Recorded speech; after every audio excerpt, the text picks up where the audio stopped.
Part 2. The Language of the Machines. As good as ours. One is always hearing it said that if a thing is to be called poetic, it must have great ideas in it, and must successfully express them. The idea that there is poetry in machinery has to meet the objection that, while a machine may have great ideas in it, it does not look it. The average machine not only fails to express the idea that it stands for, but it generally expresses something else. The language of the average machine, when one considers what it is for, what it is actually doing, is not merely irrelevant or feeble. It is often absurd. It is a rare machine which, when one looks for poetry in it, does not make itself ridiculous. The only answer that can be made to this objection is that a steam engine, when one thinks of it, really expresses itself as well as the rest of us. All language is irrelevant, feeble, and absurd. We live in an organically inexpressible world.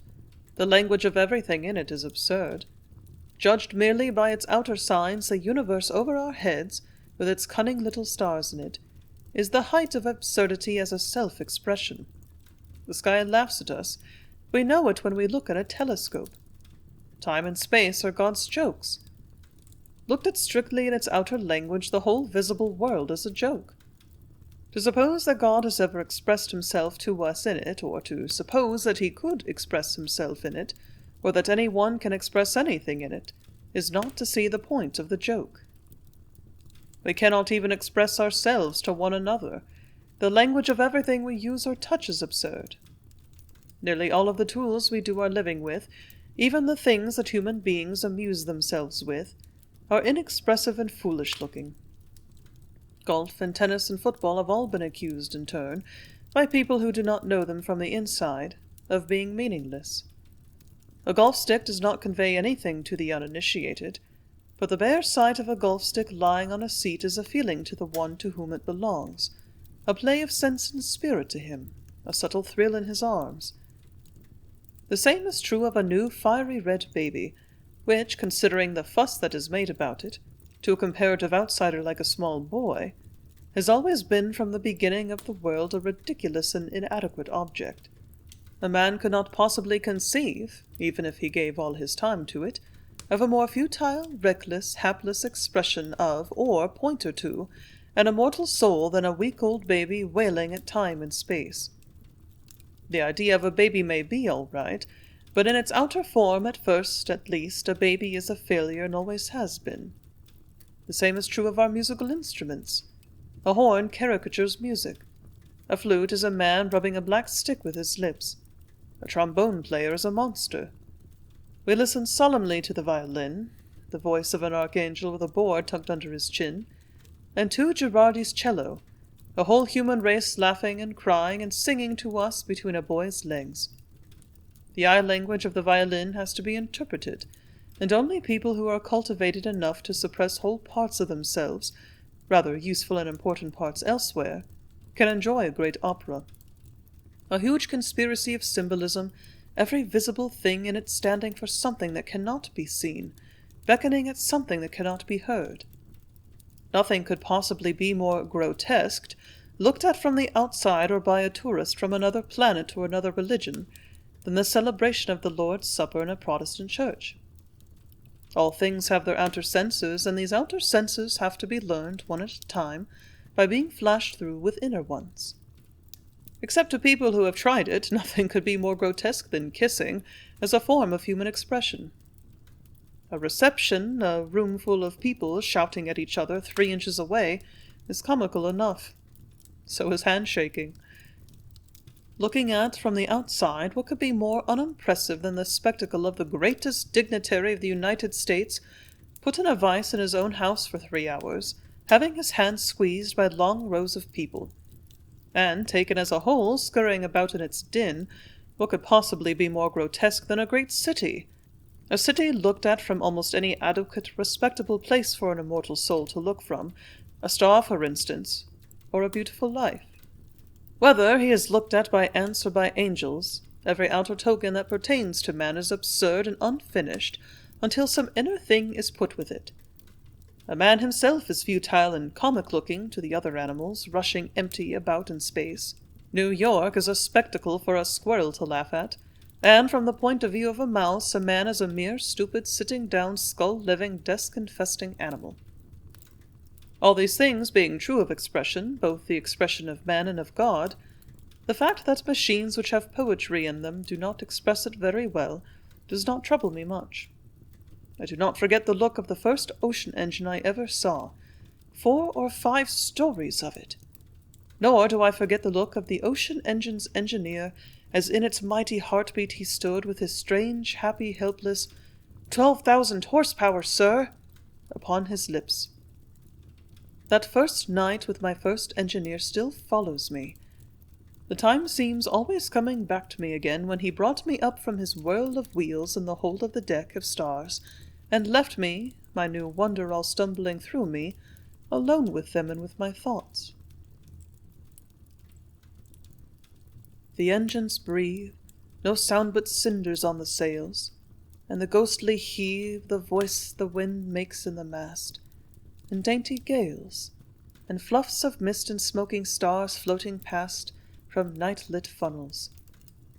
In the wild of the heart of God I stand. Time and space wheel past my face. Forever, everywhere I am alone. Beyond the here and there, now and then of men, winds from the unknown round me blow to the unknown again.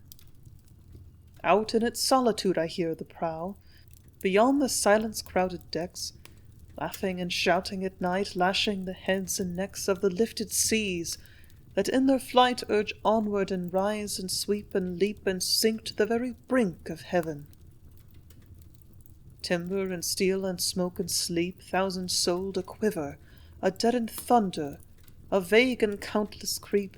Through the hold the weird and dusky chariot lunges on through fate. From the lookout watch of my soul's eyes above the houses of the deep, their shadowy haunches fall and rise. O'er the glimmer-gabled roofs, the flying of their hooves, through the wonder and the dark where skies and waters meet, the shimmer of manes and knees, dust of seas. The sound of breathing, urge confusion, and the starlight beat, soft and far and stealthy fleet, of the dim unnumbered trampling of their feet.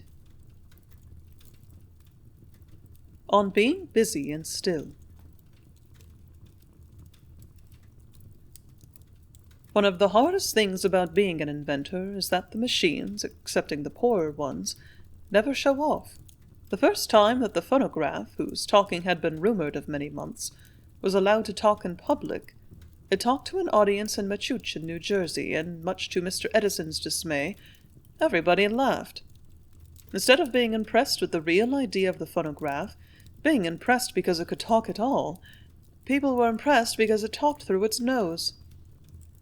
The more modern a machine is, when a man stands before it and seeks to know it, the more it expects of the man, the more it appeals to his imagination and soul, the less it is willing to appeal to the outside of him. If he will not look with his whole being at a twin-screw steamer, he will not see it. Its poetry is under the water. This is one of the chief characteristics of the modern world, that its poetry is under water. The old side-wheel steamer floundering around in the big seas, pounding the air and water both with her huge showy paddles, is not so poetic-looking as the sailboat, and the poetry in the sailboat is not so obvious, so plainly on top, as in a gondola. People who do not admit poetry in machinery in general admit that there is poetry in a Dutch windmill, because the poetry is in sight. A Dutch windmill flourishes. The American windmill, being improved so much that it does not flourish, is supposed to not have poetry in it at all. The same general principle holds good with every machine that has been invented. The more the poet, that is, the inventor, works on it, the less poetry in it shows. Progress in a modern machine, if one watches it in its various stages, always consists in making a machine stop posing and get down to work. The earlier locomotive, puffing helplessly along with a few cars on its crooked rails, was much more fire-breathing, dragon-like, and picturesque than the present one, and the locomotive that came next, while very different, was more impressive than the present one. Everyone remembers it. The important-looking, bell-headed, wood-pile-eating locomotive of 30 years ago, with its noisy steam-blowing habits and its ceaseless water-drinking habits, with its grim spreading cow-catcher and its huge plug hat. Who does not remember it? Fussing up and down stations, ringing its bell forever and whistling at everything in sight? It was always impossible to travel on a train at all 30 years ago without always thinking of the locomotive. It shoved itself at people. It was always doing things, now at one end of the train and now at the other, ringing its bell down the track, blowing in at windows. It fumed and spread enough, hauling 3 cars from Boston to Concord to get to Chicago and back. It was the poetic, old-fashioned way that engines were made. One takes a train from New York to San Francisco now and scarcely knows there is an engine on it. All he knows is that he is going, and sometimes the going is so good he hardly knows that. The modern engines, the short-necked, pin-headed, large-limbed, silent ones, plunging with smooth and splendid leaps down their aisles of space, engines without any faces, blind, grim, conquering, lifting the world, are more poetic to some of us than the old engines were, for the very reason that they are not so poetic-looking. They are less showy, more furtive, suggestive, modern, and perfect. In proportion as a machine is modern, it hides its face. It refuses to look as poetic as it is, and if it makes a sound, it is almost always a sound that is too small for it, or one that belongs to someone else. The trolley wire lifting a whole city home to supper is a giant with a falsetto voice. The large-sounding, the poetic-sounding, is not characteristic of the modern spirit. In so far as it exists at all in the modern age, either in its machinery or its poetry, it exists because it is accidental or left over. There was a deep bass steamer on the Mississippi once, with a very small head of steam, which one would have admitted had poetry in it, old-fashioned poetry. Every time it whistled, it stopped. On not showing off. It is not true to say that the modern man does not care for poetry. He does not care for poetry that bears on, or for eloquent poetry. He cares for poetry in a new sense. In the old sense, he does not care for eloquence in anything. The lawyer on the floor of Congress who seeks to win votes by a show of eloquence is turned down. Votes are facts, and if the votes are to be won, facts must be arranged to do it. The doctor who stands best with the typical modern patient is not the most agreeable, sociable, jogging-about man a town contains, like the doctor of days gone by. He talks less, he even prescribes less, and the reason that it is hard to be a modern minister, already cut down from 2 hours and a half to 20 or 30 minutes, is that one has to practice more than one can preach. To be modern is to be suggestive and symbolic, to stand for more than one says or looks. The little girl with her loom clothing 1,200 people. People like it. They are used to it. All life around them is filled with it. The old-fashioned prayer meeting is dying out in the modern church, because it is a mere specialty in modern life. The prayer meeting recognizes but one way of praying, and people who have a gift for praying that way go. For the majority of people who have discovered that there are 1,000 other ways of praying and who like them better, stay away. When the telegraph machine was first thought of, the words all showed on the outside. When it was improved, it became inner and subtle. The messages were read by sound. Everything we have which improves at all improves in the same way. The exterior conception of righteousness of 100 years ago, namely that a man must do right because it is his duty, is displaced by the modern one, the morally thorough one, namely that man must do right because he likes it. Do it from the inside. The more improved righteousness is, the less it shows on the outside. The more modern righteousness is, the more it looks like selfishness. The better the modern world likes it, and the more it counts. On the whole, it is against a thing rather than in its favor in the 20th century that it looks large. Time was when, if it had not been known as a matter of fact, the Galileo discovered heaven with a glass 3 feet long, Men would have said that it would hardly do to discover heaven with anything less than 600 feet long. To the ancients, Galileo's instrument, even if it had been practical, would not have been poetic or fitting.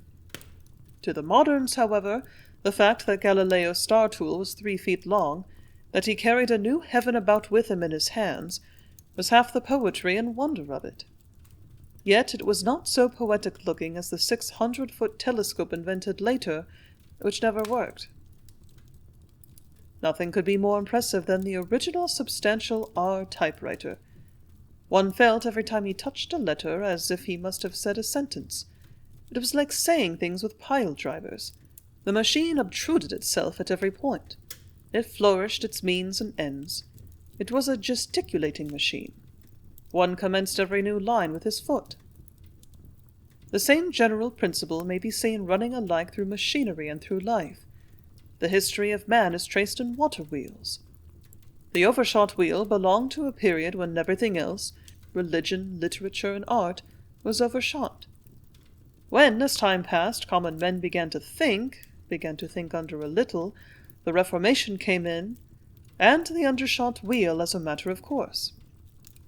There is no denying that the overshot wheel is more poetic-looking, if it does its work with 12 quarts of water at a time and shows every quart, but it soon develops into an undershot wheel which shows only the drippings of the water, and the undershot wheel develops into the turbine wheel which keeps everything out of sight, except its work. The water in the 6 turbine wheels at Niagara has 60,000 horses in it, but it is not nearly as impressive and poetic-looking as 6 turbine wheels worth of water would be, wasted in going over the falls. The main fact about the modern man as regards poetry is that he prefers poetry that has this reserved turbine wheel trait in it. It is because most of the poetry the modern man gets a chance to see today is merely going over the falls, that poetry is not supposed to appeal to the modern man. He supposes so himself. He supposes that a dynamo, 40 streetcars and 40 streets flying through the dark, is not poetic. But its whir holds him, sense and spirit spellbound more than any poetry that is being written. The things that are hidden, the things that are spiritual and wondering, are the ones that appeal to him. The idle, foolish look of a magnet fascinates him. He gropes at his own body silently, harmlessly with the X-ray, and watches with awe the beating of his heart. He glories in inner essences, both in his life and in his art. He is the disciple of the X-ray, the defier of appearances. Why should a man who has seen the inside of matter care about appearances, either little things or great? Or why argue about the man, or argue about the man's God, or quibble with words? Perhaps he is matter. Perhaps he is spirit. If he is spirit, he is matter-loving spirit, and if he is matter, he is spirit-loving matter. Every time he touches a spiritual thing, he makes it, as God makes mountains out of sunlight, a material thing. Every time he touches a material thing, in proportion he touches it mightily, he brings out inner light in it. He spiritualizes it. He abandons the glistening brass knocker, a pleasing symbol to the outer sense, for a tiny knob on his porch door and a faraway twinkle in his kitchen. The brass knocker does not appeal to the spirit enough for the modern man, nor to the imagination. He wants an inner world to draw on to ring a doorbell with. He loves to wake to the unseen. He will not even ring a doorbell if he can help it. He likes it better by touching a button to have a doorbell rung for him by a couple of metals down in his cellar chewing each other. He likes to reach down 12 flights of stairs with a thrill on a wire and open his front door. He may be seen riding in 3 stories along his streets, but he takes his engines off all the tracks and crowds them into one engine and puts it out of sight. The more a thing is out of sight of his eyes, the more his soul sees it and glories in it. His fireplace is underground. Hidden water spouts over his head and pours beneath his feet through his house. Hidden light creeps through the dark in it. The more might, the more subtlety. He hauls the whole human race around the crust of the earth with a vapor made out of a solid. He stops solids, 60 miles an hour, with invisible air. He photographs the tone of his voice on a platinum plate. His voice reaches across death with the platinum plate. He is heard of the unborn. If he speaks in either one of his worlds, he takes 2 worlds to speak with. He will not be shut in with one. If he lives in either, he wraps the other about him. He makes man walk on air. He drills out rocks with a cloud, and he breaks open mountains with gas. The more perfect he makes his machines, the more spiritual they are, the more their power hides itself. The more the machines of the man loom in human life, the more they reach down into silence and into darkness. Their foundations are infinity. The infinity, which is the man's infinity, is their infinity. The machines grasp all space for him. They lean on ether. They are the man's machines. The man has made them, and the man worships with them. From the first breath of flame burning out the secret of the dust, to the last shadow of the dust, the breathless, soundless shadow of the dust which he calls electricity, the man worships the invisible, the intangible. Electricity is his prophet. It sums him up. It sums up his modern world and the religion and the arts of his modern world. Out of all the machines that he has made, the electric machine is the most modern, because it is the most spiritual. The empty and futile look of a trolley wire does not trouble the modern man. It is his instinctive expression of himself. All the habits of electricity are his habits. Electricity has the modern man's temperament, the passion of being invisible and irresistible. The electric machine fills him with brotherhood and delight. It is the first of the machines that he cannot help seeing is like himself. It is like a symbol of the man's highest self. His own soul beckons to him out of it.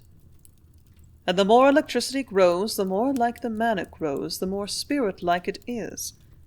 The telegraph wire around the globe is melted into the wireless telegraph. The words of his spirit break away from the dust.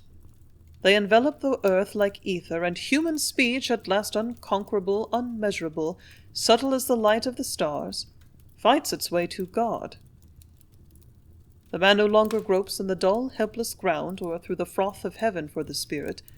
Having drawn to him the X-ray, which makes spirit out of dust, and the wireless telegraph, which makes earth out of air, he delves into the deepest sea as a cloud.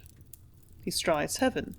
He has touched the hem of the garment at last of electricity, the archangel of matter.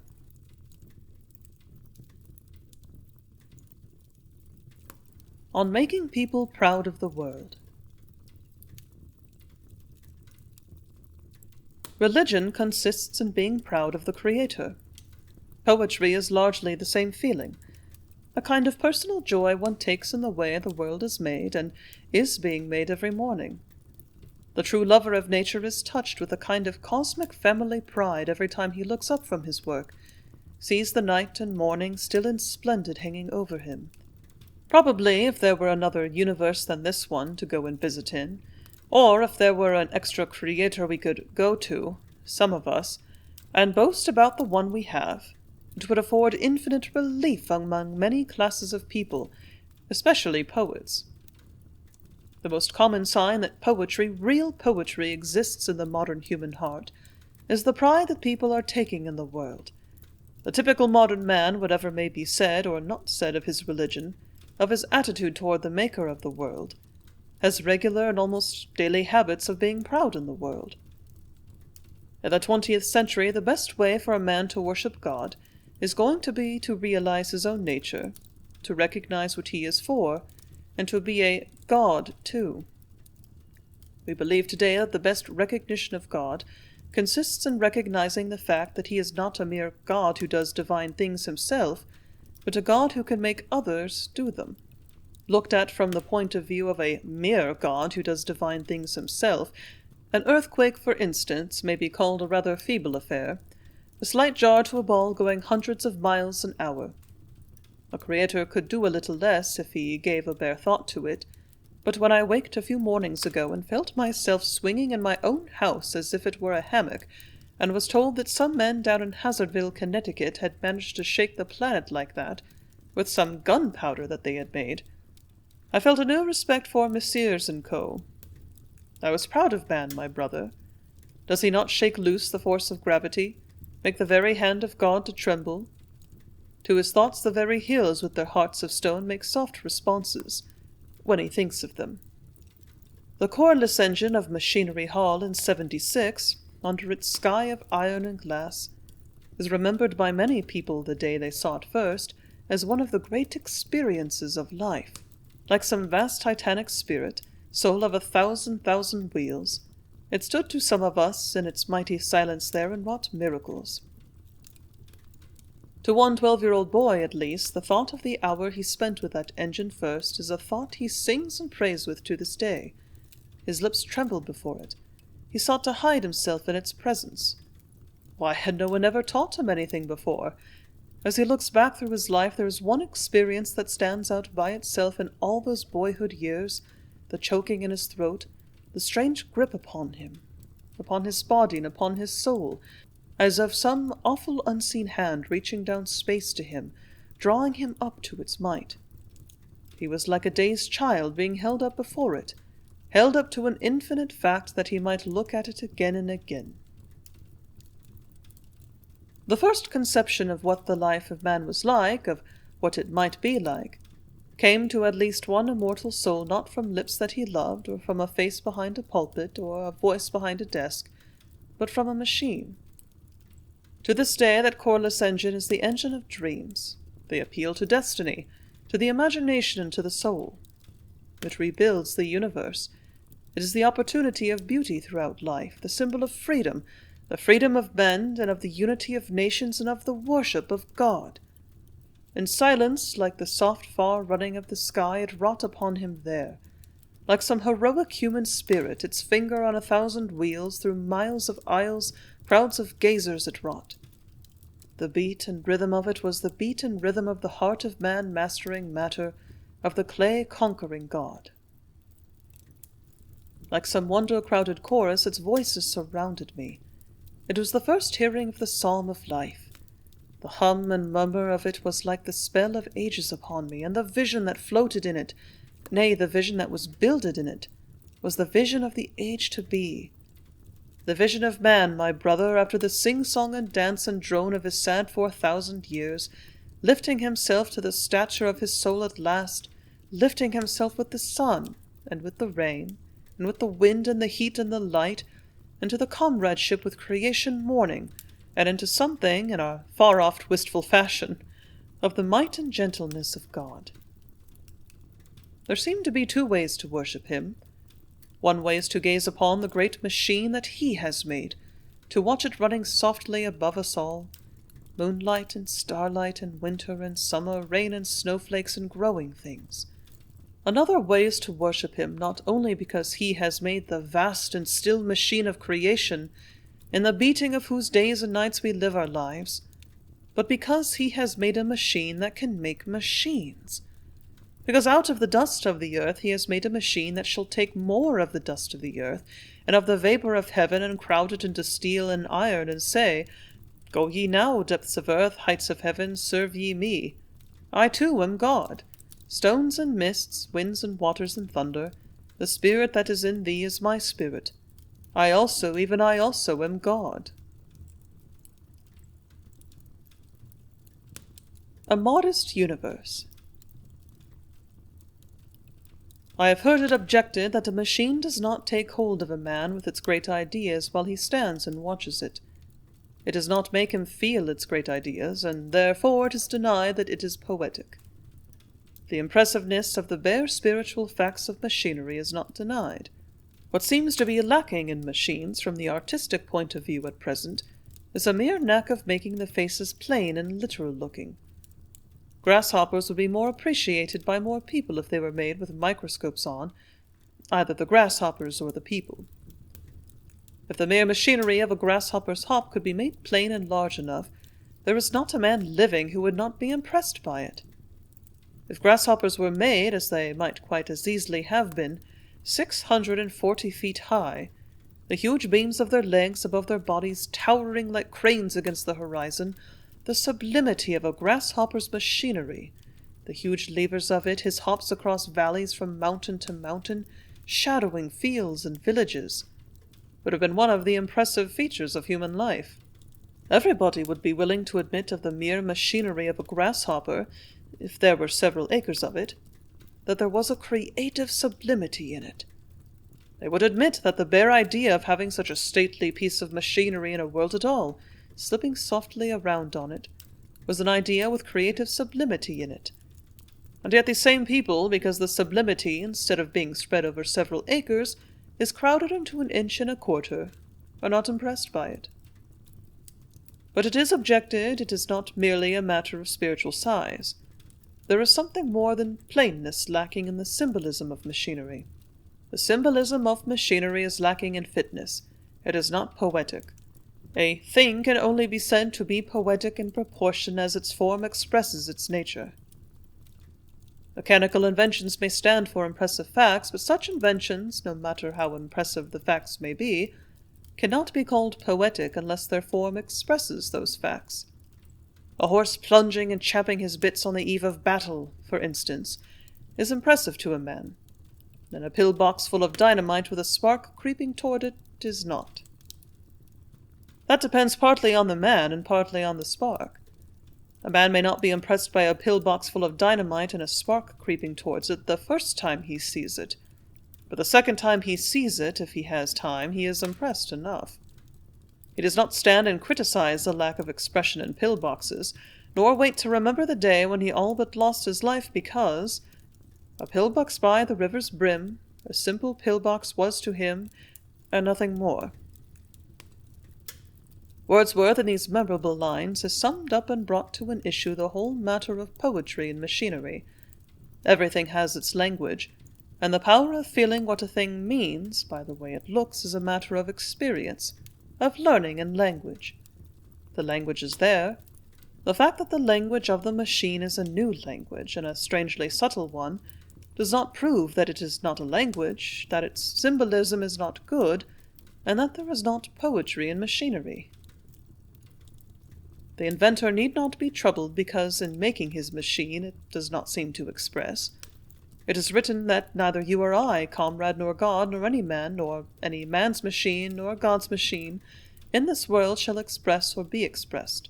If it is the meaning of life to us to be expressed in it, to be all expressed, we are indeed sorry, dumb, plaintive creatures dotting a star a while, craving about on it, warmed by a heater 95 million miles away. The machine of the universe itself does not express its inventor. It does not even express the men who are under it. The 95 millionth mile waits on us silently, at the doorways of our souls night and day, and we wait on it. Is it not there? Is it not here, this 95 millionth mile? It is ours. It runs in our veins. Why should man, a being who can live forever in a day, who is born of a boundless birth, who takes for his fireside the immeasurable, express or expect to be expressed? What would we like to be? Even what we are, who can say? Our music is an apostrophe to dumbness. The pantomime above us rolls softly, resistlessly on, over the pantomime within us. We and our machines both, hewing away on the infinite, beckon in our still. I am not troubled because the machines do not seem to express themselves. I do not know that they can express themselves. I know that when the day is over, and strength is spent, and my soul looks out upon the great plain, upon the soft night-blooming cities with their huge machines striving in sleep, might lifts itself out upon me, I rest. I know that when I stand before a foundry, hammering out the floors of the world, clashing its awful cymbals against the night, I lift my soul to it, and in some way, I know not how, while it sings to me I grow strong and glad.